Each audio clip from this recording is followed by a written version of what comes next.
सभी को जय मसीह की। आज का ठहराया हुआ वचन है फिलिपियों की पत्री उसका 2 अध्याय का 21 पद, जिसमें लिखा है, क्योंकि सब अपने स्वार्थ की खोज में रहते हैं, ना कि यीशु मसीह की। मेरे प्रियो, आज संसार में ऐसे बहुत से लोग हैं जो बस पैसा और पैसों से हासिल होने वाली ऐशो आराम और सुख विलास की जीवन जीना चाहते हैं। अपने जीवन को बढ़िया बनाने में अपनी सारी ताकत लगा देते हैं। दौलत कमाना और मौज मस्ती करना ही उनकी जिंदगी होती है। उन्हें बस अपना स्वार्थ पूरा करने की चिंता रहती है, यानी वे स्वार्थ की खोज में हैं, ना कि यीशु मसीह की।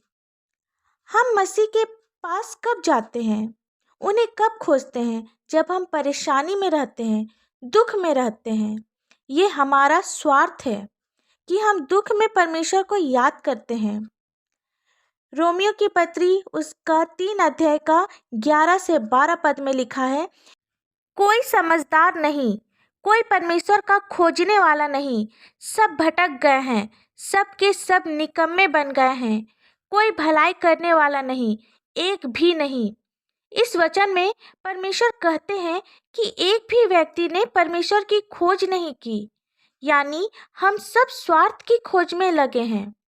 हमें स्वार्थ की खोज में नहीं रहना है, या चिंता नहीं करना है कि हम क्या खाएंगे, क्या पिएंगे या क्या पहनेंगे, या फिर पैसा कैसे कमाएंगे, सुख की जिंदगी कैसे जिएंगे।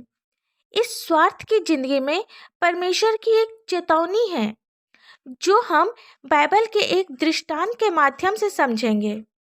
एक धनवान मूर्ख का दृष्टांत।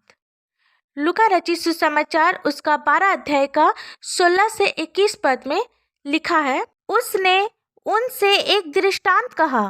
किसी धनवान की भूमि में बड़ी उपज हुई। तब वह अपने मन में विचार करने लगा, मैं क्या करूं, क्योंकि मेरे यहाँ जगह नहीं जहाँ अपनी उपज इत्यादि रखूं।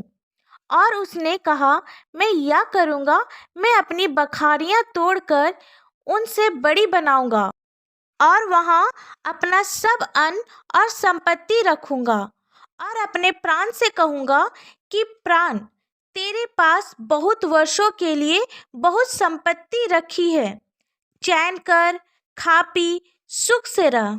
परंतु परमेश्वर ने उनसे कहा, हे मूर्ख, इसी रात तेरा प्राण तुझसे ले लिया जाएगा। तब जो कुछ तूने इकट्ठा किया है वह किसका होगा? ऐसा ही वह मनुष्य भी है जो अपने लिए धन बटोरता है, परंतु परमेश्वर की दृष्टि में धनी नहीं। इस दृष्टांत से हमें यही सीख मिलती है कि हमारे जीवन में ये सुख सुविधा, ऐशो आराम, धन संपत्ति, ये सब व्यर्थ है। हमें पृथ्वी पर धन जमा नहीं करना चाहिए। हम धन को इसलिए इकट्ठा करते हैं कि हमें इस दुनिया में सभी प्रकार की सुख सुविधा चाहिए। ये सुख सुविधा हमें तभी मिल सकती है जब हम परमेश्वर की खोज में रहेंगे। बाइबल में और एक वचन को हम लोग देखेंगे, मत्ती रचित सुसमाचार उसका 6 अध्याय का 31 से 34 पद में लिखा है, इसलिए तुम चिंता करके या ना कहना कि हम क्या खाएंगे या क्या पिएंगे या क्या पहनेंगे, क्योंकि अन्य जातियां इन सब वस्तुओं की खोज में रहते हैं। पर तुम्हारा स्वर्गीय पिता जानता है कि तुम्हें इन सब वस्तुओं की आवश्यकता है। इसलिए पहले तुम परमेश्वर के राज्य और उसके धर्म की खोज करो, तो ये सब वस्तुएं भी तुम्हें मिल जाएगी। अतः कल की चिंता ना करो, क्योंकि कल का दिन अपनी चिंता आप कर लेगा। आज के लिए आज ही का दुख बहुत है। हमने देखा कि अन्य जाति इन सब वस्तु की खोज में रहते हैं, यानी स्वार्थ की खोज में रहते हैं। हम लोग परमेश्वर के लोग हैं, हमें परमेश्वर की खोज करना है, क्योंकि परमेश्वर से बढ़कर कुछ भी नहीं। जब हम परमेश्वर की खोज करेंगे तो हमें ये सब वस्तुएं मिल जाएगी। हम परमेश्वर की खोज वचन पढ़कर भी कर सकते हैं, प्रार्थना और आराधना के माध्यम से भी कर सकते हैं। आइए हम सब प्रार्थना करें। धन्यवाद धन्यवाद धन्यवाद हो पिता परमेश्वर, स्तुति के योग्य पिता, राजाओं के राजा, प्रभु के प्रभु पिता। हम अपने जीवन में पहला स्थान आपको देते हैं पिता। हमारे जीवन में स्वार्थ को आने ना दे पिता परमेश्वर।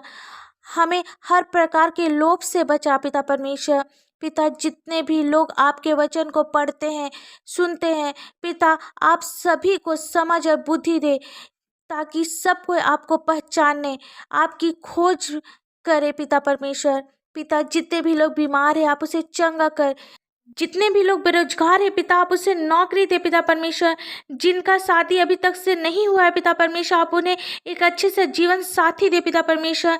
पिता, जिन्हें संतान की आवश्यकता है पिता आप उसे संतान दे पिता परमेश्वर।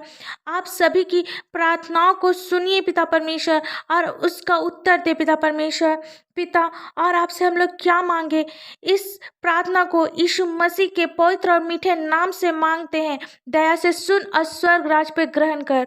आमीन। परमेश्वर का यह वचन आप सभी के पास पहुंचे, इसके लिए आप हमारे इस चैनल को लाइक, शेयर और सब्सक्राइब कर दीजिए। धन्यवाद।